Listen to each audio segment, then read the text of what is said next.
Brasil!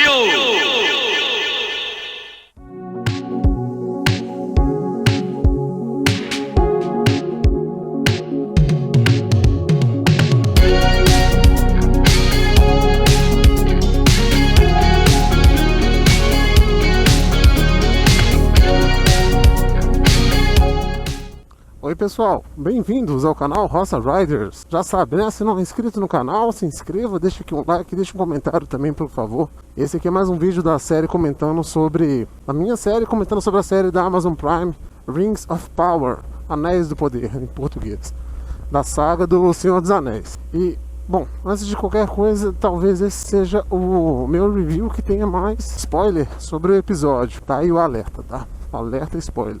Bom, vou começar falando aqui uma recomendação que meu amigo Igor me deu sobre a forma como eu estou enxergando aqui esse episódio, essa série. Eu estou aqui falando sobre não só a minha opinião, mas também eu estou mostrando aqui vários pontos que divergem da história original do Tolkien. Eu tenho até que reler os apêndices lá do Senhor dos Anéis, porque tem bastante história adicional lá. Então tenho que fazer isso para poder complementar, enriquecer meu conhecimento, refrescar a memória sobre os acontecimentos aí dessa importante era, né, que é a segunda era na qual se passa aí o Anéis do Poder. Então meu amigo Igor, ele comentou comigo assim, que era para eu enxergar, tentar fazer um filtro, tipo assim, que é uma adaptação, que não é exatamente fiel, que não é para ser fiel, para eu enxergar de forma mais leve, para me divertir mais. Não sei se já foi efeito disso aí que ele falou, mas foi o episódio que eu mais gostei, o episódio 6. Ele foi com certeza o episódio que eu mais gostei. Ele começa já com Adar, que até então a gente não sabia, né, a identidade dele. Até o próprio Waldrag, que é um cara que apareceu lá, que é um humano que mora nas Terras do Sul,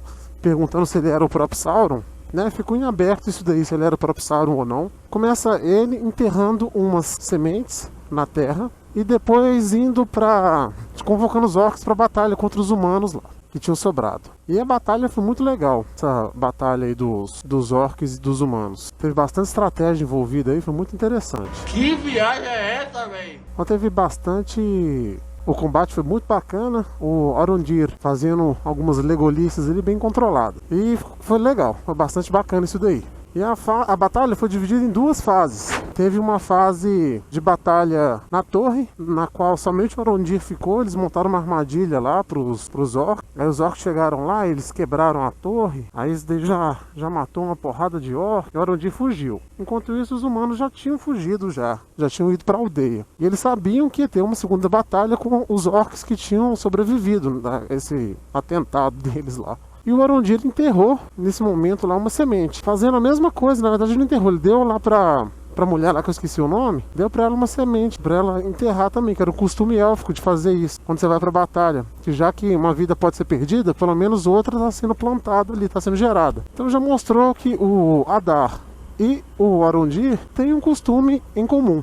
O Igor, né, que esse meu amigo aí que falou pra eu poder ver a série com outros olhos, fica aí, rapaz. Ele me falou uma teoria que ele tinha ouvido, que o Adar poderia ser um dos filhos de Fëanor, porque ele tava com a luva na mão, e os filhos de Fëanor no final, né, na verdade, mais especificamente, se não me engano eram 7 os filhos de Fëanor. Maedhros e Maglor, que foram os elfos que criaram lá o Elros e o Elrond, esses dois, eles no final conseguiram pôr as mãos na Silmaril, só que eles já não eram mais dignos de serem donos dela, Silmaril queimou a mão deles. Então o pessoal estava com essa teoria. Só que os dois morreram. O Maedhros caiu, foi engolido pela terra como a Silmaril, e o Maglor pelo mar. E as Silmarils deles perdidas, né? E a terceira restante com o pai do Elros do Elrond, que é o Eärendil, o marinheiro. Mas aí na hora que o Adar fez isso, mostrou que ele ou é um elfo ou tem um costume em comum, né? De alguma origem comum. O microfone tá escorregando aqui hoje. Aí beleza, teve a batalha. Aí na primeira fase da batalha lá eles viram que eles tinham lutado contra os humanos lá, que seguiram o Waldrag, que estavam querendo se juntar ao Sauron. Porque os humanos que moravam naquelas regiões ali do sul da Terra-média já eram humanos que eram fiéis ao Morgoth antes, né? Que era o mestre do Sauron, o Vala mestre do Sauron. Aí depois os orcs atacaram. Atacaram já, a galera lá não teve mais muito o que fazer. Com o Adar, né? O Adar chegou lá, liderando esse ataque. E ele estava procurando a tal espada mágica lá. A espada que quando bebe sangue, cresce, né? Que eles tinham falado que na verdade ela era uma chave. Inclusive tinha um desenho disso na torre que teve a primeira batalha, que era onde os elfos ficaram lá vigiando. E o Arondir ele já tinha visto lá na imagem, uma imagem na parede lá, dessa espada. Então, no fim das contas, o Adar consegue pegar essa espada. Em paralelo, né, no outro núcleo, no núcleo Númenóreano, os navios que sobraram, né, dos 5 sobraram 3, estavam indo para a Terra-média, com o Elendil, mais o seu filho Isildur, mais a turminha dele lá, mais a Galadriel e a Miriel, né, a rainha regente de Númenor. Aí teve até a primeira interação da Galadriel com o Isildur. A interação deles foi até legal e mostrou uma maturidade do Isildur que até então não tinha. Coisa que também eu achei bastante interessante deles colocarem isso. Aí beleza, eles conversaram, conseguiram chegar na Terra-média, já chegaram, já desceram com a cavalaria deles lá e já foram pro pau, já foram cavalgando rapidaço assim pro interior da Terra-média, né? Até parece que eles sabiam que estava acontecendo alguma coisa. E eles chegaram justamente no amanhecer e já lutaram com os orcs. Foi o primeiro contato dos Númenóreanos, os guerreiros da ilha de Helena. Foi a primeira vez que as espadas dele provaram sangue orc, o que já não é fiel à história, né? Isso tinha acontecido alguns milhares de anos antes com o 11º rei de Númenor. Mas enfim, ok, isso daí faz parte da adaptação, né? Mais um desvio aí da história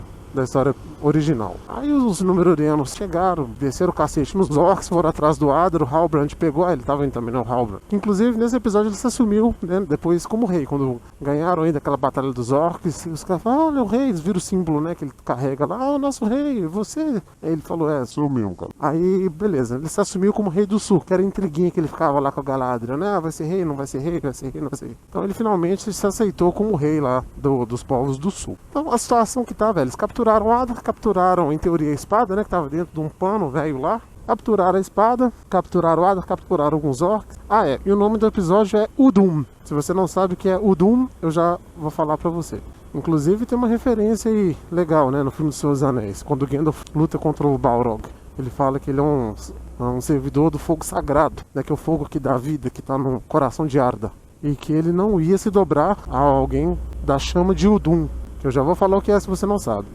O tio, né, que é o filho da mulher lá que eu esqueci, que agora virou namoradinha do Arondir. Na verdade, quando os orcs chegaram, eles aprisionaram a galera toda lá numa taverna e começaram a matar a galera. O tio, aí ameaçaram matar a mãe do tio e ele acabou falando onde que a espada estava guardada. Escondida, né, na verdade. Aí com isso daí revelado, eles pararam de matar a galera, pelo menos naquele momento, né, os orcs com o Adar. Aí que foi os Númenóreanos chegaram e tal. Só que o tio, né, já é a segunda vez, eu acho, a terceira vez que ele segura essa espada. Ele falou que a sensação é de poder. Aí o Arondir conversou com ele e falou assim, então cara, você tem que ser mais forte que isso, agora você vai ter a oportunidade de mostrar que você pode vencer isso daí. Toma aqui, entrega essa espada aqui pra Miriel, que é pra atacar na água quando ela estiver voltando lá pra Númenor. O Arondir tentou quebrar a espada antes e não conseguiu. Tipo um anel, vocês lembram, né? Que o Gimli tentou quebrar e tal. Ou seja, é um objeto mágico que não consegue ser quebrado com poderes mundanos, não com aqueles que eles tinham lá, pelo menos. Aí o Teu pegou a espada e ia devolver, mas ele achou alguma coisa meio estranha, né? Que ele já tinha segurado, tá? Na hora que ele abriu, tinha uma machadinha lá dentro. Aí mostrou que o Adar tinha conseguido entregar essa espada pro Waldrag, que por sua vez conseguiu subir lá na torre, cortou o braço para a espada, bebeu o sangue dele assim, crescer, e colocou ela numa pedra lá, que liberou um monte de água. Essa torre fica numa parte bem alta, assim, onde tinha uma represa. Essa água toda desceu, aí passou estourando ali os poços de água, né, onde passava água lá embaixo, começou a estourar. Aí mostrou que isso tinha ligação com o trabalho que os orcs estavam fazendo, de ficar cavando lá um terreno. Porque a água passou por isso daí e entrou no coração de uma montanha. E aí que as coisas começaram a fazer sentido. Sentido assim, na história do Anéis do Poder, tá? Isso daí não é nada que acontece na história canônica. É uma coisa que eles inventaram lá também. Então é mais um desvio da história original. Essa água chega lá, cai no coração da montanha e ela é um vulcão. Mostra que ela é um vulcão. E aí começa a voar fogo, jorrar fogo, o vulcão entra em erupção. Inclusive, a explosão começa a chegar onde está a galera lá. E quando essa água está passando, os orcs, né, meio que se rebelam lá, lutam para conseguir fugir e tal, começam a gritar Udum. Udum, galera, é a planície de Mordor. Ou seja, os orcs ali estavam trabalhando para poder conseguir achar aquela chave, cavucaram lá na terra para poder fazer o caminho da água, para a água chegar na montanha, ela entrar em erupção e deixar a terra desolada, para poder criar Mordor, que é o que eles estão fazendo lá desde o começo, né? O tal símbolo do Sauron lá, que a Galadriel tinha fragado que era um mapa, é um mapa de Mordor, que seria, né, mais uma vez, na história do Rings of Power, um plano B do Morgoth, caso desse errado lá na fortaleza de Angband, no norte, que foi destruída em Beleriand na Guerra da Ira, aí se por acaso ele sobrevivesse, eu não sei se ele pensou assim no Sauron também sobrevivesse, que eles iriam ali pra Mordor, fazer uma nova terra. Isso daí é tudo invenção deles, mas ficou legal, tá? É minha opinião que ficou uma adaptação legal. Eu ainda preferiria que eles tivessem seguido o original, né? Não precisava de ter inventado isso, mas ok, né? Ok, na minha cabeça assim, ok. Então, realmente eles não vão, eles se basearam na obra do Tolkien, mas é bem baseado mesmo, assim, eles estão fazendo algumas coisas da cabeça deles. E o que eu achei mais legal, assim, do episódio, é que revelaram a identidade do Adar. O Adar é um elfo, ele deve ser um elfo Sindari, dos mais antigos, dos que acordaram na Terra-média e foram capturados pelo Sauron. Então, algum elfo que depois estava em Valinor, voltou para a Terra-média durante alguma guerra contra o Sauron ali, ele foi capturado, torturado em Angband para poder gerar a raça dos orcs, que a raça dos orcs, para quem não sabe, ela veio dos elfos. O Morgoth, ele pegou os elfos, torturou eles, e como ele não era capaz de criar vida, só deturpar, ele criou a raça dos orcs a partir dos elfos. Inclusive, ele diz que ele gosta de chamar de Uruk. Uruk é orc na língua deles lá. Inclusive, se você lembra lá dos Seus Anéis, Uruk-hai significa povo orc, porque é uma mistura, né, de que o Sauron fez lá de humano com orc. Mesma coisa tem o Olog-hai, que são os trolls que conseguem andar na luz do dia, né? Que o Sauron também usou da feitiçaria dele lá para poder fazer. Deve ter usado alguma coisa humana, né, nele. Então ele é um elfo, né? Ele tem umas cicatrizes, ele tem umas marcas, mas não chegou a virar um orc, ele ainda tem uma estrutura de um elfo. Mas na cabeça dele, a lavagem cerebral do Melkor foi tão bem feita assim, que ele acredita ser um orc. E ele vê os outros orcs como irmãos dele. Isso daí eu achei bastante legal da série. Galadriel tá puta com ele, assim, né? Eu achei que a Galadriel seria mais sábia e tal. Inclusive, o Adar até falou com ela assim, então eu já vi que eu não sou o único elfo que o Morgoth colocou ódio no coração. Que o outro seria Galadriel, né? Que falou que vai matar todos os orcs, vai matar ele como último, pra ele ser o fim da raça dos orcs e tudo mais. Beleza, né? A Galadriel tem muita raiva dos orcs e tal, mas ela tá uma nervosinha, né? Tá muito coerente com o papel da Galadriel, não. E é isso. Aí o episódio acabou, assim, mostrando que, né, a intenção deles era recuperar dos orcs com Adar. Abrir um caminho da água, conseguir achar a espada, abrir a chave, liberar a água, e fez com que a montanha, que na verdade era o vulcão, entrasse em erupção e desolasse Mordor para eles poderem habitar. E os Númenóreanos lá no meio dessa treta toda. E não sei se eu comentei já no vídeo, mas o Adar falou que ele matou o Sauron, que não tem o Sauron mais no negócio lá. Claro que tem, né? Claro que tem. Claro que tem. A gente não sabe exatamente o que aconteceu com Sauron. Então Sauron ainda não apareceu, a não ser que ele seja lá o velho que caiu do meteoro lá, que a Nori tá cuidando dele. Inclusive o núcleo dos hobbits não apareceu nesse episódio. O núcleo do Elrond com Durin também não apareceram nesse episódio. Eles focaram totalmente aí nessa questão lá dos humanos no sul, que agora a gente descobriu que eles estão onde virá a ser Mordor, que naquela época, né, se for pegar a história, já era pra ser, e dos Númenóreanos, sendo que esses núcleos aí se encontraram. Então é isso aí, galera. Mais uma vez, surpreendeu a fotografia, a música, isso daí tá muito bem feito. Como parte cinematográfica, a série tá impecável, no meu ponto de vista, né, na minha singela opinião. Eu não sou crítico nem nada, sou só um apreciador, beleza? Então é isso aí, galera. Valeu, um abraço, até a próxima. Deixa nos comentários aí se você reparou alguma outra coisa aí que eu não pensei no vídeo, beleza? Até mais, tchau, tchau.